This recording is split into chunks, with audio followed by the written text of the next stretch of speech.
Aleluia, glória a Deus. Mais uma vez, pela graça do Senhor, nós podemos estar juntos e aprendermos um pouco mais de Deus, sobre Deus, através das Escrituras. E o desafio que veio ao meu coração, eu queria convidar você a abrir Tiago, carta de Tiago, irmão de Jesus, né? Lá depois de Hebreus, Tiago escreve esta carta e ela é muito interessante porque ela é uma continuação dos evangelhos, dos ensinamentos de Jesus e, ao mesmo tempo, ela é fonte de exortação e conforto, de repreensão e encorajamento, mas acima de tudo o que me chama a atenção nesta carta de Tiago é que ela é muito prática. Nós precisamos viver a palavra de Deus, né? Muito mais do que falar. As nossas ações, ela tem uma eficácia muito maior do que aquilo que nós falamos. Mateus 7:21, né, Jesus ele declara isto. Então, Tiago ele está falando que nós precisamos ser muito mais do que ouvintes, praticantes da palavra de Deus. E é muito prático isto que eu quero compartilhar com você, ao mesmo tempo que é muito importante que você entenda este princípio da palavra de Deus. Então eu queria que você abrisse a sua Bíblia ou o seu aplicativo de celular na carta de Tiago, no capítulo 3. A princípio eu quero ler o verso de número 2, Tiago 3:2. Eu vou ler numa versão mais atualizada por causa das palavras que ela traz, porque no texto comum, a minha versão aqui diz assim: se algum homem não tropeça em palavras, este é um homem perfeito e capaz também de refrear todo o corpo. Mas a versão bíblica, né, que eu peguei aqui, ela diz assim: eu os estou prevenindo, porque todos nós pecamos frequentemente. Se alguém não peca no falar, é uma pessoa perfeita, capaz também de controlar também todo o seu corpo. Algumas versões falam em sentimentos. Então, olha o que Tiago está dizendo aqui. Eu gosto desta versão aqui porque fala de pessoa, não de homem. Porque homem é no sentido de gênero humano, mas é para homens e mulheres. É para cada um de nós esta exortação, mas também o encorajamento que vem através dela. É muito importante. Então, Tiago está dizendo assim: eu os estou prevenindo, porque todos nós, não isenta ninguém, todos nós pecamos frequentemente. Então, você peca com frequência, é o que Tiago está declarando. Né? 20 anos depois de Tiago ter escrito isto, nós pegamos na primeira epístola de João, na primeira carta, não no Evangelho, na primeira epístola, na primeira carta de João, e João confirma os dizeres de Tiago. Ele diz assim, capítulo 1, verso 8, depois você acha lá 1 João 1:8, o texto diz assim: se dissermos que não temos pecado, a nós mesmos nos enganamos nós mentimos, algumas versões dizem. E no 10, pior ainda, fazemos Deus mentiroso. Então, a palavra, as escrituras, ela mesmo se explica, se completa, nunca se contradiz. Se você em algum momento ler alguma coisa e pensar que é um contraditório de algo que foi dito em outro lugar, você está enganado. A palavra, ela não se contradiz, ela se completa.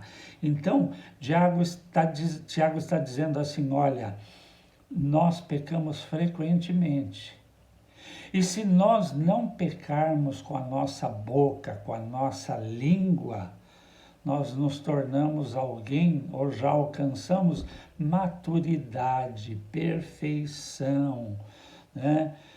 A obra de Deus em nós, ela está, podemos dizer, completa, mas isto nunca acontece, nunca vai existir, porque Deus começou uma obra em nós e vai aperfeiçoando dia a dia até a sua volta ou a nossa morte, se nós morrermos antes do Senhor voltar. Mas eu queria orar, porque é algo muito importante para a sua vida, isto que eu quero compartilhar neste momento. Pai Celestial, eu quero te pedir que teu Espírito Santo, ele que tem este poder de abrir os olhos do nosso entendimento, de nos dar a capacidade de compreender as verdades da tua palavra, Senhor. Então, nos ajuda, Espírito Santo, neste momento.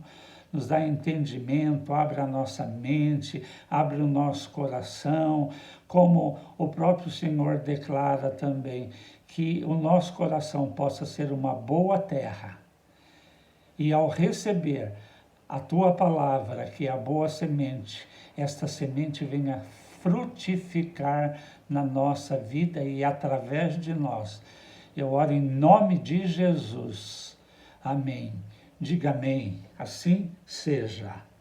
Mas Tiago, ele está, nos prevenindo que nós pecamos com frequência e muitas vezes com a nossa boca. E ele continua dizendo, você vai entender. Ora, nós colocamos freios na boca dos cavalos para que possam nos obedecer e dirigimos todo o seu corpo. O arreio, a rédea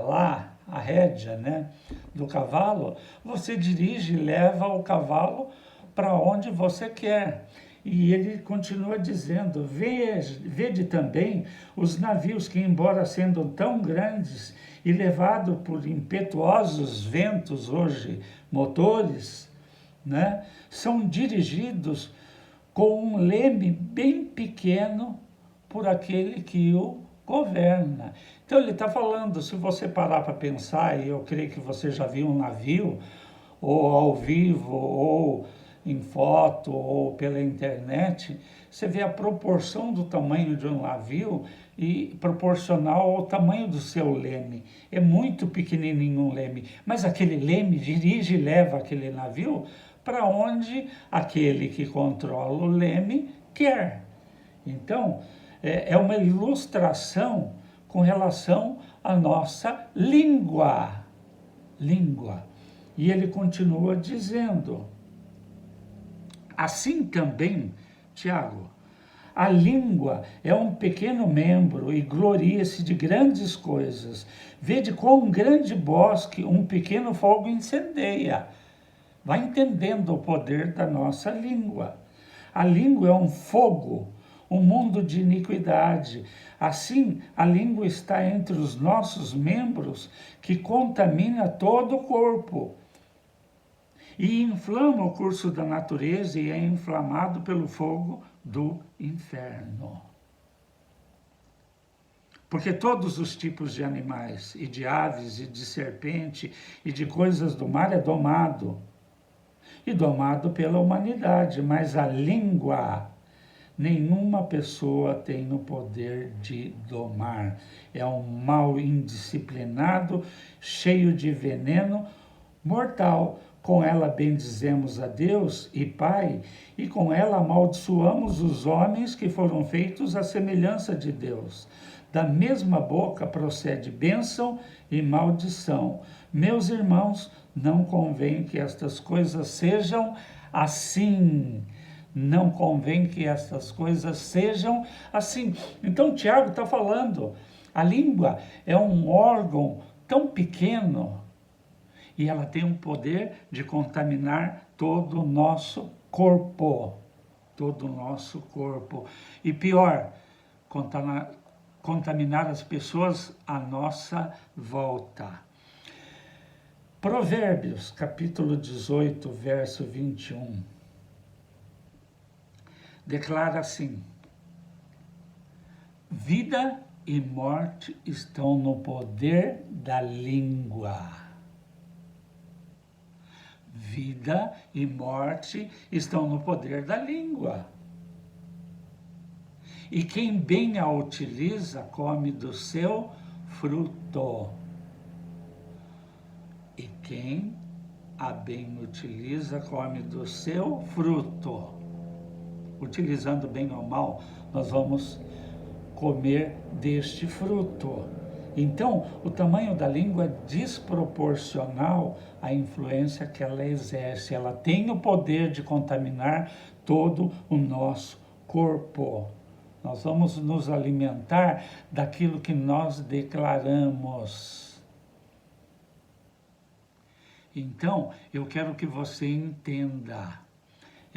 Algum tempo atrás, eu também usei o texto de Provérbios 23, 7, também depois você pode ler, que diz assim: e assim como ele imagina na sua alma ou na sua mente, assim é. Nós somos o resultado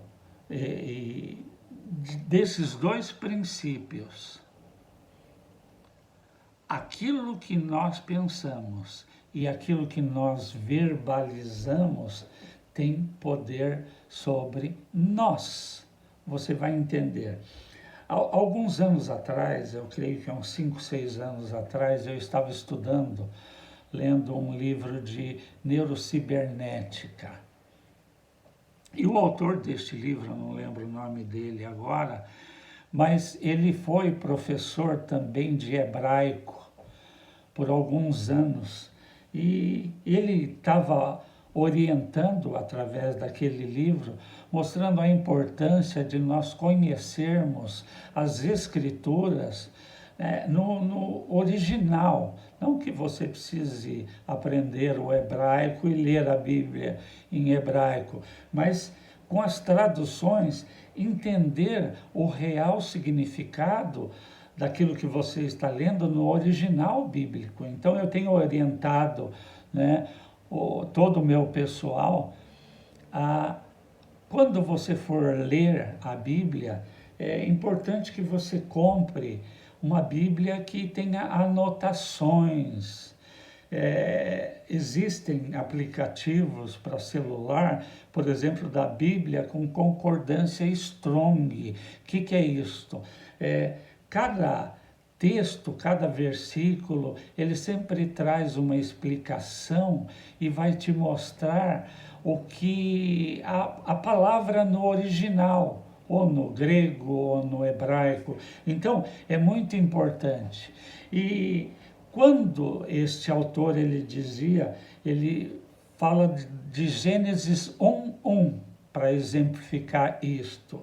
E quando nós vamos lá para o princípio da criação, Gênesis 1:1 diz assim: e no princípio criou Deus o céu e a terra. Então ele dizia, numa tradução mais próxima do original. Por que é mais próxima?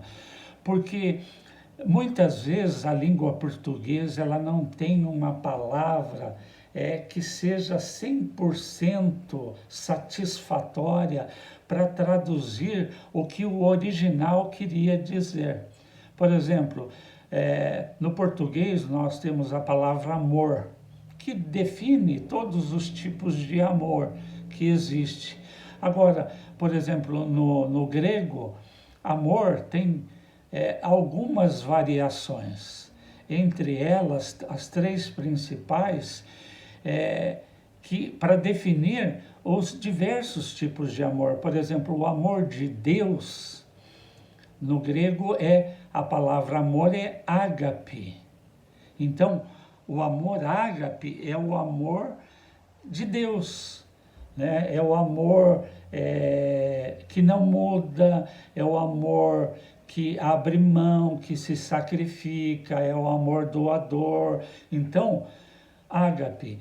Depois tem o amor filéus, que é o amor de amigo, de amizade, de relacionamento familiar, né?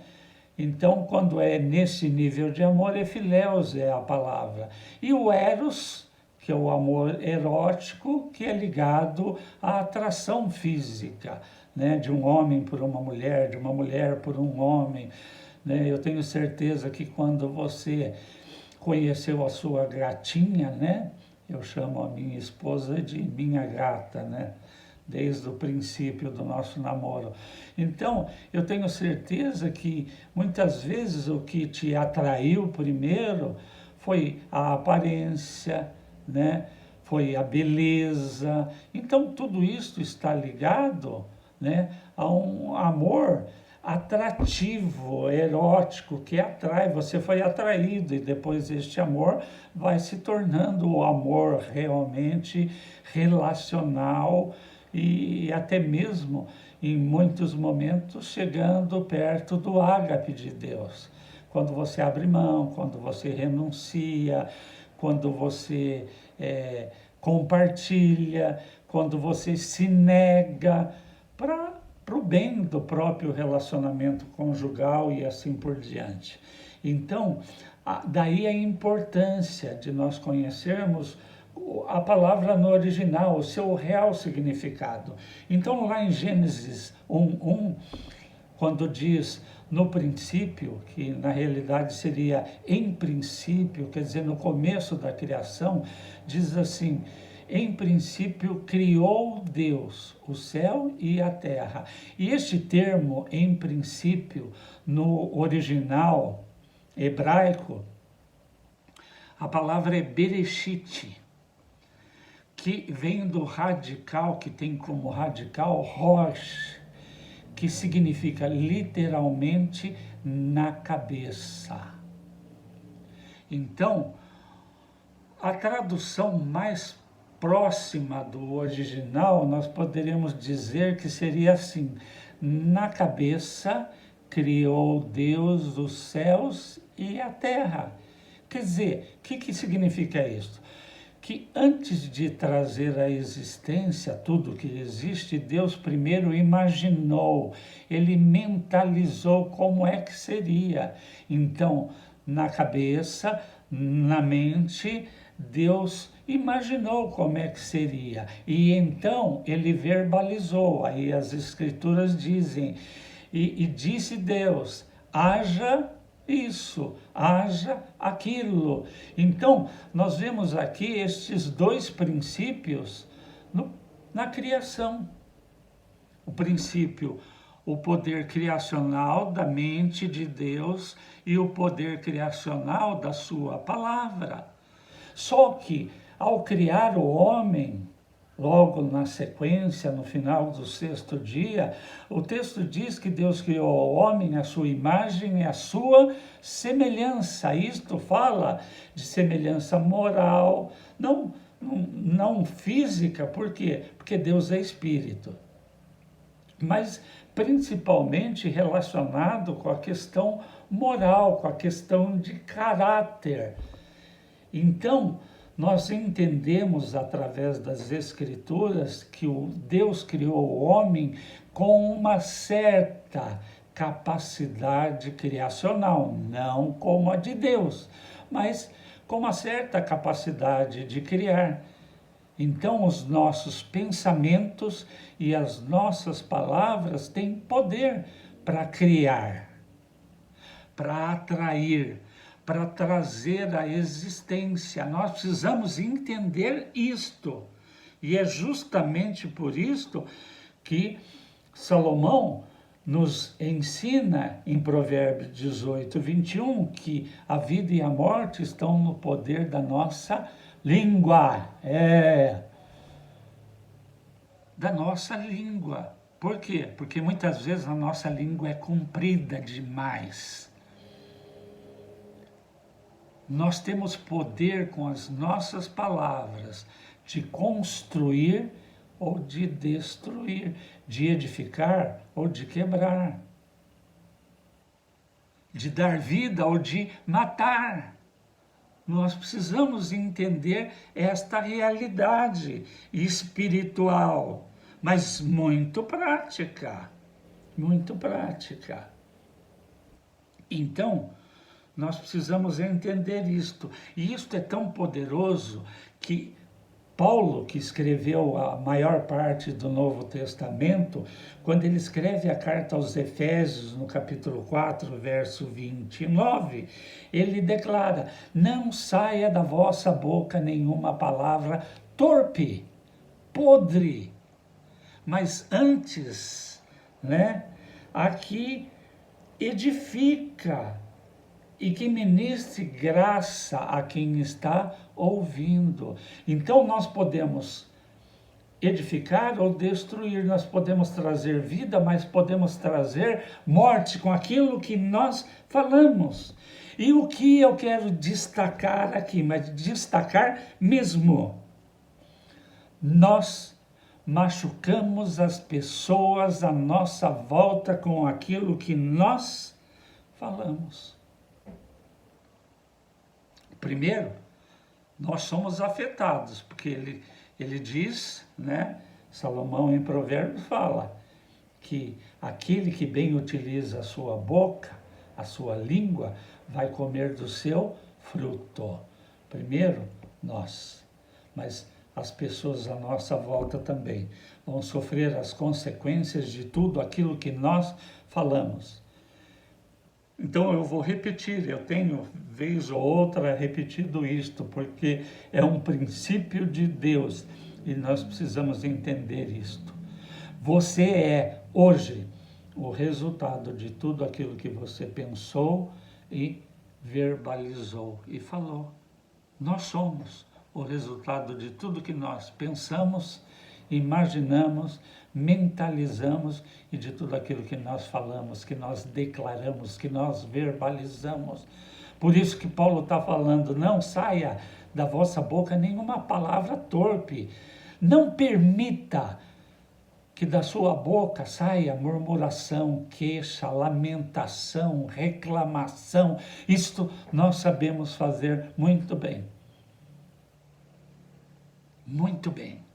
Então, não saia da sua boca, não deixe sair da sua palavra, da sua boca, nenhuma palavra que possa ferir, machucar, esmagar, destruir alguém. Talvez você mesmo, Muito cuidado com aquilo que você declara sobre você mesmo. Muito cuidado. E muito cuidado com aquilo que você fala, que você verbaliza. Principalmente se você está se referindo a alguém que está debaixo da sua autoridade. Você já deve ter visto pais dizendo o seguinte com relação aos seus filhos. Em algum momento, por alguma arte, algum desastre, alguma falha, você não serve para nada, menino. Você só faz coisa errada. Você nunca vai ser ninguém na vida assim, desse jeito. Eu canso de ouvir isto. Isto tem poder sobre a vida dos seus filhos. Ou você, professor, para os seus alunos. Você é um burro mesmo. Você não sabe nada. E assim por diante. Como deve ser? Venha comigo. Provérbios, capítulo 15. Salomão escreveu Provérbios e ele é tido como um dos homens mais sábios que já existiu na face desta terra. Sabedoria. Provérbios 15.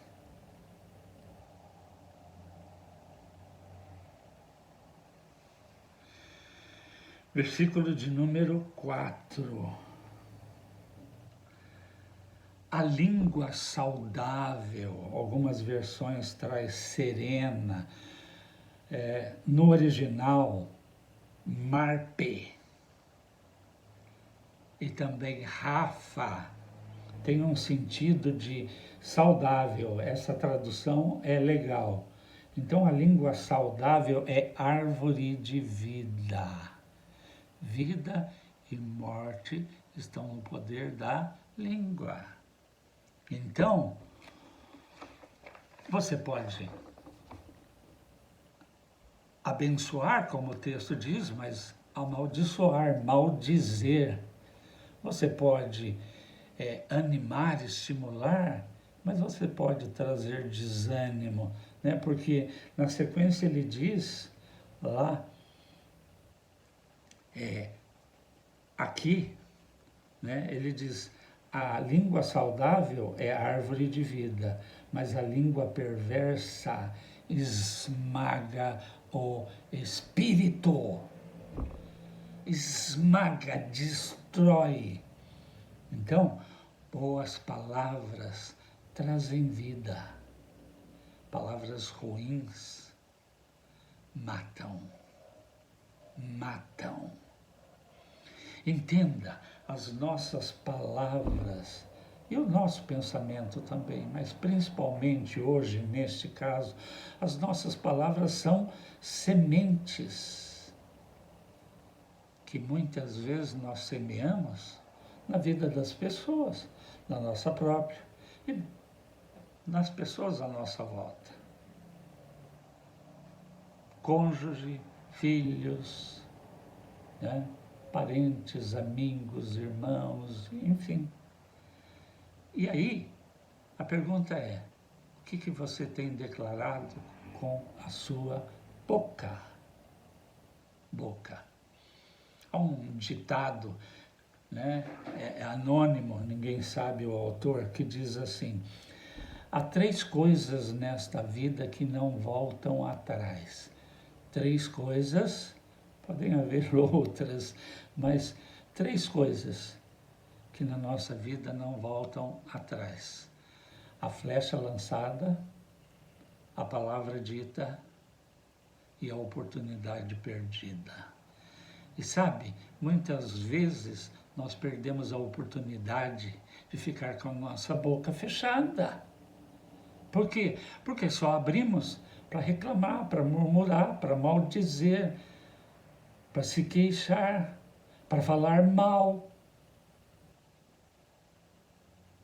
E nós matamos as pessoas com as nossas palavras. Então, isso não volta. Entenda algo. Deus criou você com 2 ouvidos e uma boca só. Então, você quer ser tido por sábio? As Escrituras dizem: fale menos e ouça mais. Fale menos e ouça mais. Por quê? Porque aquilo que nós falamos tem poder. Tem poder. Então, como deve ser? Como você deve usar o poder da sua língua, da sua boca, para bem dizer, para abençoar. Aliás, eu estava me lembrando, né? Uma prática que nos nossos tempos quase não existe. Não é que não existe, existe, mas muito pouco. Eu me lembro quando eu era criança, nós filhos, na hora de dormir, nós pedimos a bênção para os nossos pais. Bença pai, bença mãe, e ia dormir. Você entende? Que abençoar tem poder. Então, a sua boca precisa se tornar, e vai, eu creio, depois dessa, um manancial de vida, vida para você e vida para as pessoas à sua volta. A sua boca tem poder para trazer cura para as pessoas feridas e machucadas. Ela tem poder de libertar, de quebrar cadeias, de tirar amarras, de coisas que amarram as pessoas para que elas não avancem, não prossigam. Então, a nossa boca, ela tem poder para curar, para abençoar, para levantar, para animar, para estimular, para alegrar, para prosperar. Então, como?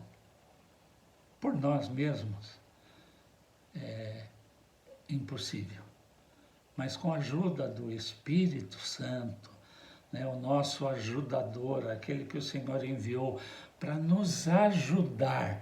Ele literalmente, ele é o paracleto de Deus, o consolador, o ajudador. Ele não só está sempre perto e pronto para nos ajudar, mas, aliás, ele habita dentro de nós, dentro de todo aquele que creu em Jesus e o recebeu como Senhor e Salvador da sua vida.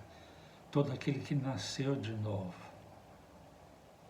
Todo aquele que foi atraído na morte e na ressurreição com ele naquela cruz, né?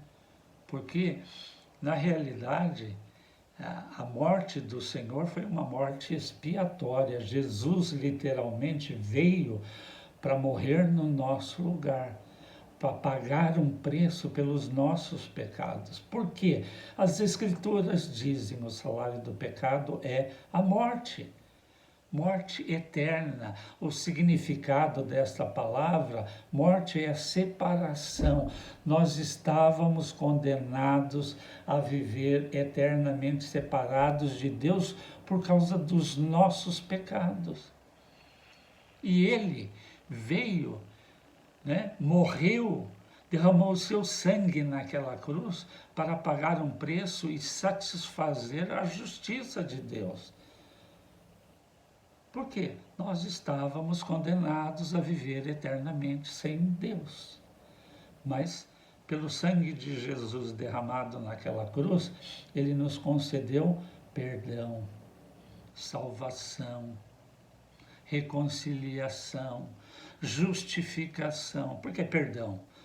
Perdão de pecados, porque ele pagou um preço pelos nossos pecados.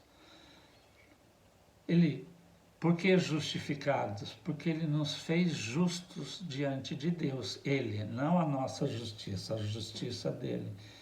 Ele nos reconciliou com Deus, porque o pecado nos impedia de estar, de acessar Deus, né? É só você ler Isaías lá. Isaías declara que os nossos pecados faziam separação entre nós e o nosso Deus.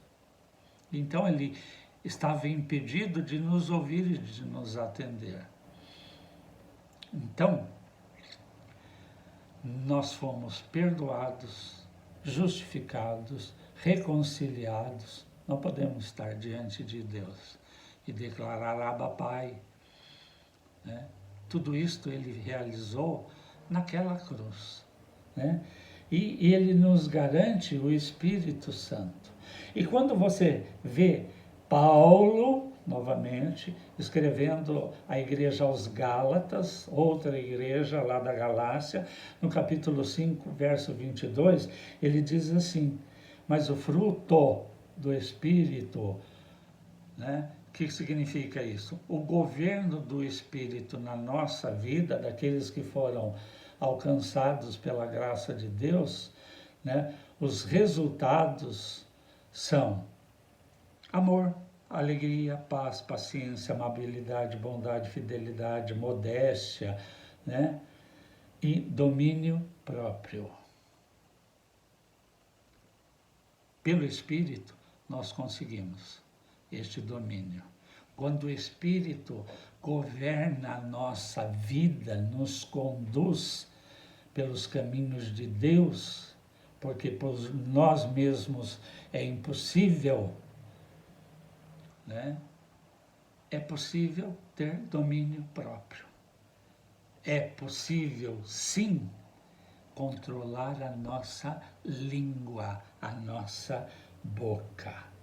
Então, qual o sentido de tudo isto que eu quero deixar com você através desta palavra?